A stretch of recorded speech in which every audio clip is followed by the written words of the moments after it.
The colony on the planet Aelora was not kind to weakness. Its harsh winds, sharp rocks, and the ever-present acidic storms made survival a daily struggle. The Council of Officials ran the settlement with a firm hand. Efficiency and profit mattered more than life, and anyone who fell behind was often left to fend for themselves. Most people stayed silent, afraid of angering the council, afraid of the planet itself, or simply too self-absorbed to care. Among them lived a man named Kale, a carpenter by trade. Unlike many in the colony, he was quiet and observant. He spent his days repairing structures, crafting furniture, and making life easier for others. Kyle was not rich, nor did he crave power, but he had a skill that made him indispensable. His hands, strong and steady, could turn broken wood and metal into useful tools or safe shelters. Yet Kale also had something rarer than skill. He had a heart that refused to ignore suffering. One morning, while Kale was fixing a collapsed storage shed near the outer perimeter of the colony, he overheard voices from the council chambers. He was not supposed to listen, but words carried on the thin wind easily. "She's paralyzed, abandoned in the wastes," said one official. "We cannot risk sending anyone to retrieve her. She will slow down operations, cost resources, and draw attention." "She's alone," another replied. "It is tragic, yes, but this colony cannot carry the burden of weak survivors. Let nature take its course." Kyle's jaw tightened. The wastes were unforgiving, twisting terrain, hidden crevices, and storms that could strip the flesh from a person in minutes. A paralyzed woman left there had almost no chance of survival, and yet everyone in the colony agreed to leave her. Kyle wiped his hands on his apron. He did not think about the council, their rules, or their warnings. His mind only focused on the woman's life. He knew the wastes well enough to navigate it, and he had tools that could help. If no one else would act, he would. By evening, Kale had gathered supplies. He crafted a reinforced transport sled, strong enough to carry a person safely over rough terrain. He packed rations, water filters, medical supplies, and spare parts for emergency repairs. As the sun dipped behind the jagged horizon, he checked his equipment once more. His heart was steady, but inside, a quiet worry pressed against his chest. He did not know the woman's condition or temperament. He only knew she needed help, and that he could not turn away. The journey to the wastes was not easy. Kyle moved carefully, using his knowledge of the planet to avoid the worst hazards. He repaired damaged bridges, reinforced crumbling paths, and even navigated a narrow cliffside where the wind could easily knock a man off balance. Hours passed, and the landscape grew more barren and hostile. Storm clouds rolled in, tinged with the green acid mist unique to Aelora. Kyle pressed on, undeterred, his hands steady and his mind sharp. It was in a narrow valley that Kale first heard her. The voice was faint, hoarse, and almost carried away by the wind, but he recognized it instantly. "Help! Please!" He rushed toward the sound and found her trapped between fallen rocks. Her body was thin, her limbs paralyzed and trembling from exposure. Her eyes widened at the sight of him, a mixture of relief and fear. "Can you move?" Kyle asked gently, kneeling beside her. She shook her head. I cannot." Kale's jaw tightened. "Then I will carry you. We have to leave before the storm comes." The woman tried to speak, but the wind made her words vanish. Kale carefully lifted her onto the sled he had prepared, securing her with soft straps that would hold her safely but not hurt her. Every movement required care, but Kale's skill and patience ensured she was safe. The return journey was even harder. The storm approached faster than expected, winds slicing across the valley with acidic rain. Kale used makeshift shields and repaired the sled as cracks appeared. The woman, weak as she was, offered advice about the terrain. She had lived in the wastes for weeks and knew where the rocks were loose, where hidden crevices could trap them, and how to avoid sudden collapses. Despite her paralysis, her mind was sharp, and Kale realized that her knowledge might save them both. By nightfall, they were halfway back. The storm was relentless, but Kale's determination did not waver. He used every skill he had, every trick of his trade, to navigate the treacherous land. When a sudden fissure opened in the path, Kale anchored the sled to nearby boulders, slowly pulling the woman across. Her hands, though weak, reached out to guide him, showing a quiet trust that warmed his heart. For the first time, the woman spoke clearly. "Why, are you helping me?" she asked. Kyle glanced at her, his expression calm. "Because no one else will. And because no one should be left behind." Her eyes glistened with gratitude. "I thought I was alone, that no one cared." "You are not alone now," he said. "Not while I can help." The bond between them began to grow, silently and steadily, as they fought their way through the storm. Kale found himself speaking to her more often, not just giving instructions but sharing stories of the colony, of his work, and even small observations about the world around them. She listened, offering insights, and in those exchanges, he began to see her not just as someone in need of rescue, but as a person with strength, wisdom, and courage of her own. As dawn broke, the storm finally eased. The sky was bruised with colors from the rising sun, streaks of pink and gold cutting through the lingering clouds. Kale and the woman reached a plateau overlooking the colony. In the distance, smoke from chimneys marked their home, a reminder of the people who had abandoned her. Kale set the sled down and helped her adjust, ensuring she was comfortable despite the exhaustion. She looked at the colony with a mix of relief and apprehension. They will not help me," she whispered. "They will see you now," Kyle replied. "They will see that leaving someone behind is not acceptable." But Kale knew the council well. They would not easily admit their failure. Their eyes were sharp with rules, regulations, and fear of weakness. Kale would need more than courage to change their minds. He would need strategy, ingenuity, and unwavering persistence, and he was ready for it. The woman looked at him with a faint smile. You are not like them." Kyle nodded.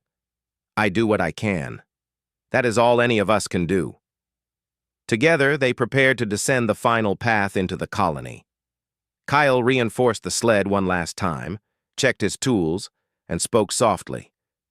"Stay close to me. We can do this." As they moved, the colonists began to notice them from a distance. Whispers spread quickly, some in awe, some in disbelief, others in judgment.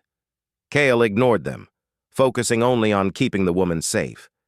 The final stretch was narrow, dangerous, and filled with unstable structures, but Kale's steady hands and clever use of ropes and braces carried them through. Finally, they reached the edge of the settlement. The council members stepped forward, alarmed and angry. "What is the meaning of this?" one barked. "You were not authorized to bring her here." Kale held the sled firmly. "She is alive because I brought her. She needed help, and no one else would act." The woman, her voice weak but clear, added, "I survived because he refused to leave me behind." For a moment, the council was silent. The colonists murmured, watching the scene unfold. Some began to step forward, offering assistance, inspired by the courage and ingenuity of a single human willing to defy rules to save a life. Kale looked at the woman. She met his gaze with gratitude, trust, and a spark of determination. They had survived the wastes together, and in doing so, they had begun something far greater than a rescue. They had begun a quiet revolution of compassion, courage, and humanity, one that could change the colony forever. But Kale knew their challenges were not over.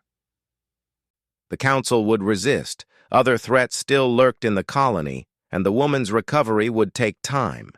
Yet as he tightened the straps on the sled and prepared to move into the colony proper, he felt a steady resolve.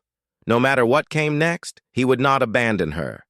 And perhaps for the first time, the colony might learn that true strength lay not in rules or efficiency, but in the courage to act when others would not.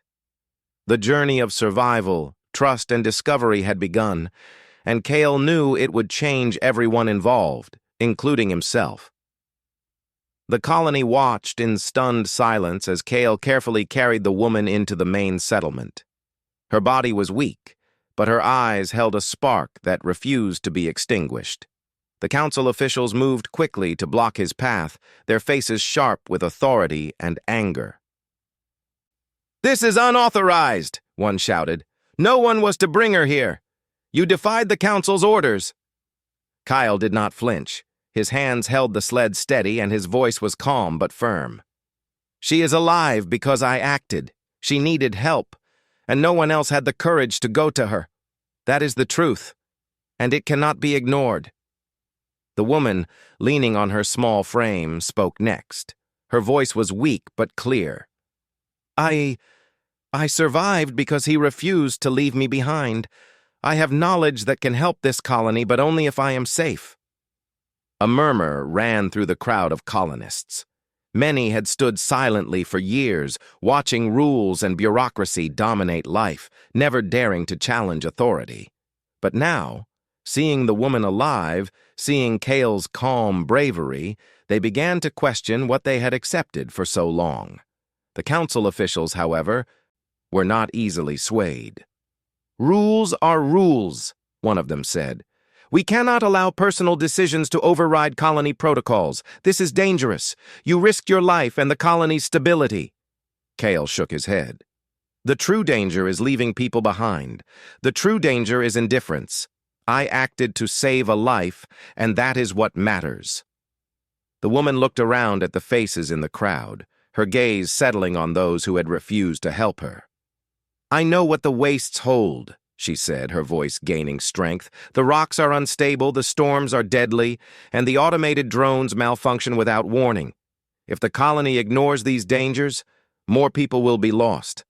I survived, but others may not be so lucky."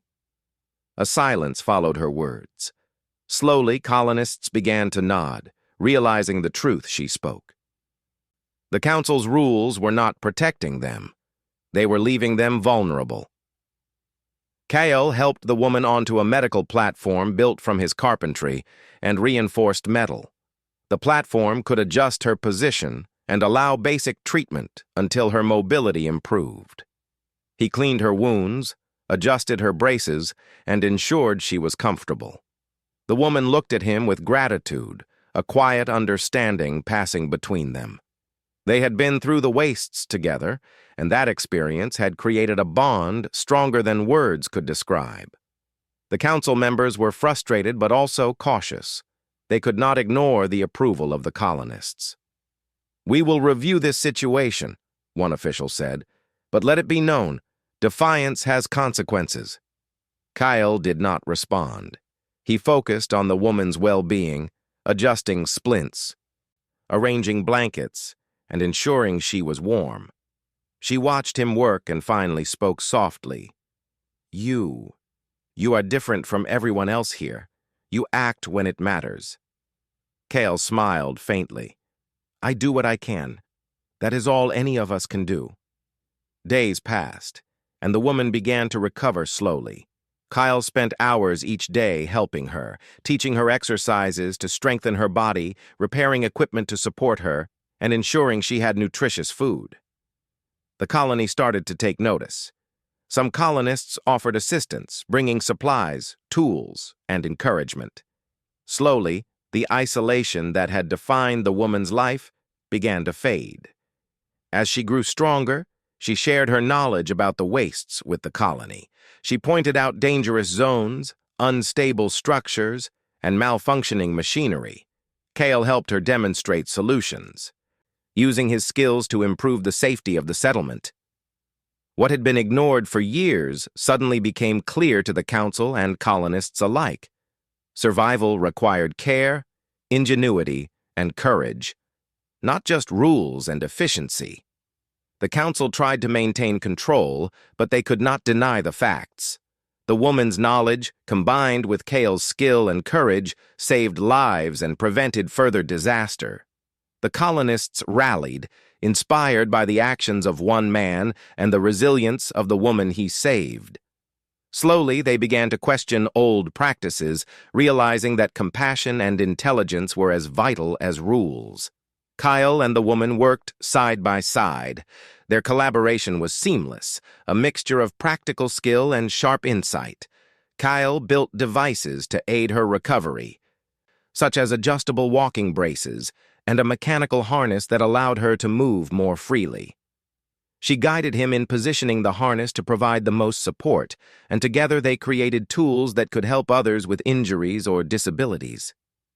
One evening, as the sun set over the colony, painting the sky in shades of orange and purple, the woman turned to Kale. "I never thought anyone would care enough to help me," she said quietly. "But you did. You risked everything." Kale looked at her, his hands still working on a new brace. "I could not ignore you. No one should ever be left behind. That is what makes us human. That is what makes us strong." Her eyes glistened with gratitude. "You have shown me hope, and not just for myself, but for this colony. Maybe now they will see that strength is not only in survival, but in caring for others." Kyle nodded. "We all have a role to play. I have my hands and my knowledge. You have your mind and your courage. Together, we can make a difference." Over the next weeks, the colony transformed. Safety measures improved, warnings were posted for dangerous zones, and colonists began to look out for one another. The council could no longer claim that rules alone would protect the settlement. They had to acknowledge the importance of action, courage, and empathy. The woman regained partial mobility through her harness and braces. She could move independently for short distances, and Kyle helped her practice each day, encouraging her patience and determination. She learned to navigate the colony confidently, sharing her knowledge with others and mentoring those who had been injured or abandoned in the past. The bond between Kale and the woman grew stronger, not through words of affection alone, but through shared effort, trust, and respect. She relied on him for safety, and he relied on her knowledge to make the colony better. Together, they showed everyone around them that true strength was not in authority, power, or rules, but in courage, empathy, and intelligence. One day, the council called a meeting to acknowledge the events. The woman stood before them, her braces shining under the colony lights, her voice clear and unwavering. "I survived because one person refused to leave me behind," she said. "We can no longer ignore danger, neglect, or suffering. If we work together, we can make this colony a place where no one is abandoned, where strength comes from helping each other, and where humanity is defined by courage and care." The council members were forced to listen. They had no choice but to recognize Kale's actions and the woman's contributions. The colonists cheered quietly, inspired by the bravery and wisdom on display. Slowly, the colony began to change, guided by the principles Kale had shown: courage, ingenuity, and empathy. Kale watched the scene quietly. He had never sought recognition, only to save a life. But seeing the colony begin to value compassion and intelligence over fear and apathy brought him a quiet satisfaction. The woman turned to him and smiled, a mixture of gratitude and determination in her eyes. "You saved me," she said. "Not just from the wastes, but from being forgotten. You showed everyone what it means to act when others will not." Kale smiled back. "We saved each other. You shared your knowledge, and I used what I could. Together we made a difference. That is all anyone can hope to do." From that day forward, the colony grew stronger. People looked out for one another, new safety measures were implemented, and the wastes became less deadly for those who ventured outside the settlement. Cale continued his work as a carpenter, now respected not only for his skill but for his courage. The woman became a trusted advisor and teacher, her experiences guiding the colony to a safer and more compassionate future. Life on Elora was never easy, but the story of a single carpenter and a paralyzed woman reminded everyone that true strength lay not in power or rules, but in action, empathy, and courage. One person's bravery had inspired an entire colony, showing that even in the harshest conditions, humanity, real humanity, could shine brightly. Cale and the woman often worked together side by side, solving problems and creating tools to make life safer and better. Their partnership was practical, rooted in trust, intelligence, and shared purpose. And every time someone praised the changes in the colony, they knew it had begun with courage, with one person refusing to ignore suffering and one woman who refused to be forgotten. As the sun set over the colony, casting long shadows across the settlement, Kyle and the woman looked out at the horizon. The wastes were still dangerous, the storms still fierce, but hope had been restored. The colony had learned that survival alone was not enough. Strength came from courage, compassion, and ingenuity, and humans, when they dared to act, could achieve the impossible. In the quiet of that evening, Kyle adjusted one of the woman's braces, making a small improvement that would allow her to move a bit more freely. She smiled, her eyes reflecting trust and gratitude. "Thank you," she said softly. Cale shook his head. "No, we did this together. And now everyone else can learn from it too." And with that, they continued their work side by side, knowing that one life saved and one act of courage could change the world.